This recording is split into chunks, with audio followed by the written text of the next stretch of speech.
on est ici sur un essai de couvert permanent. Donc, comme vous pouvez le voir derrière, à base de légumineuses pérennes. Donc sur l'essai vraiment ici, on est sur des couverts qui ont 2 ans, qui ont été implantés avec le colza, donc il y a 2 étés, avec déjà des beaux développements. Alors je ne vais pas revenir sur les intérêts, les limites des couverts permanents, on a fait une petite minute agro là-dessus, je vous invite à aller la regarder. On va vraiment s'intéresser sur les espèces, leur développement et puis les comparer un petit peu entre elles. Alors une espèce qu'on peut retrouver en couvert permanent, c'est la luzerne, donc comme on a ici. Alors l'intérêt de la luzerne, c'est vraiment qu'on a une grosse biomasse, ça se développe assez facilement. Ça s'implante aussi assez facilement, avec un système racinaire qui est assez profond, donc c'est plutôt bien pour la concurrence vis-à-vis de l'eau. Ça va aller chercher l'eau plus profonde, donc on va rentrer moins en concurrence avec la culture en place. Bon, qui dit gros développement, grosse biomasse, c'est un gros développement au printemps, une bonne reprise, donc un risque de concurrence assez élevé avec la culture. Donc des luzernes, typiquement, c'est des choses qu'il faut réguler systématiquement et assez fortement, même bien régulé, des fois on a des surprises. Donc c'est plutôt le point négatif. Après par rapport à ça, cet impact sur la culture, ce qu'il faut regarder aussi c'est la note de dormance. Pour toutes les variétés de luzerne, il y a une note de dormance, plus elle est élevée cette note, plus c'est des variétés qui vont repartir vite au printemps, et donc dans des situations comme ça avec des couverts permanents, c'est plutôt des variétés à éviter, donc plutôt privilégier des notes de dormance assez faibles, autour de 2-3 maximum, quoi. Une luzerne, si elle est bien implantée, on peut partir sur 3 voire 4 ans. Après ça gère un petit peu comme en fonction de la rotation qu'on a prévue, etc. Mais c'est des choses qui peuvent durer 3-4 ans quand même, une fois que c'est implanté. Un des intérêts avec la luzerne aussi, c'est qu'on a une grosse biomasse. Et on a montré dans les essais que plus on avait une biomasse importante et plus ça avait un rôle sur l'étouffement des adventices. Et on voit là qu'avec une luzerne qui est vachement bien développée, quand on écarte comme ça, il n'y a vraiment plus d'adventices, il n'y a plus de repousse de céréales, donc la luzerne a vraiment bien joué son rôle. Bon après ça n'empêche pas d'avoir la problématique campagnole, elle est toujours là.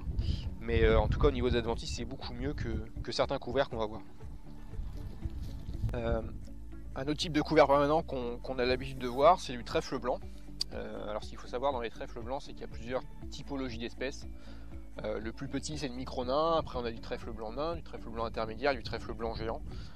La différence entre ces espèces là, c'est vraiment leur développement. Plus on va monter vers les géants, etc., plus on va avoir des biomasses importantes et donc des risques aussi de concurrence avec la culture. Après c'est en fonction des objectifs qu'on se fixe, mais si on veut faire de la biomasse, c'est plutôt avec des géants par exemple.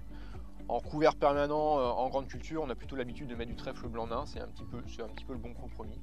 Et puis après, quand on a des plantes estivales avec du maïs ou d'autres choses qui ont potentiellement des gros risques de concurrence, on peut essayer le micro-nain qui a des développements beaucoup plus faibles.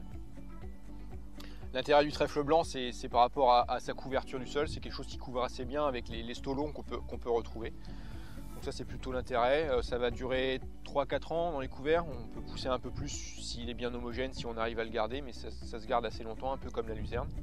Par contre, ça a du mal à s'implanter au début, quoi. Ça a du mal à s'implanter, c'est assez long, donc c'est plutôt des choses qu'il faut associer avec le trèfle violet qui a un développement assez rapide qu'on va voir après.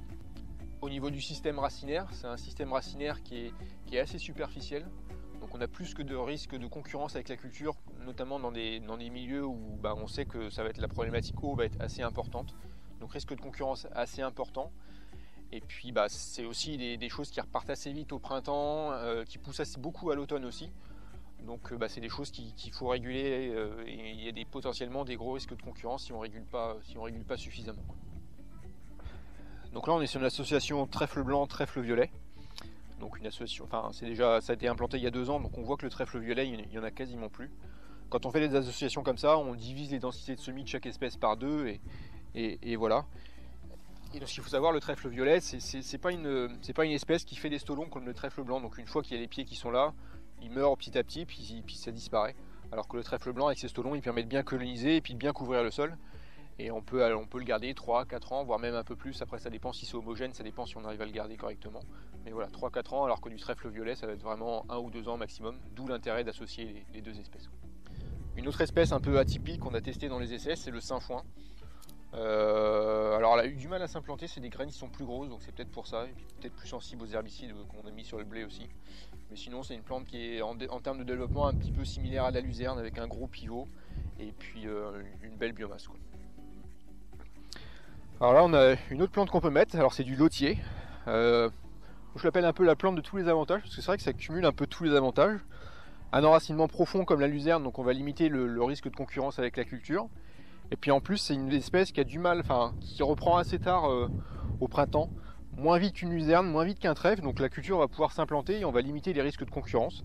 Et on a moins de soucis de concurrence qu'avec la luzerne ou du trèfle blanc. Par contre, on a quand même moins de biomasse, c'est des semences qui coûtent assez cher, ça c'est des choses à prendre en compte.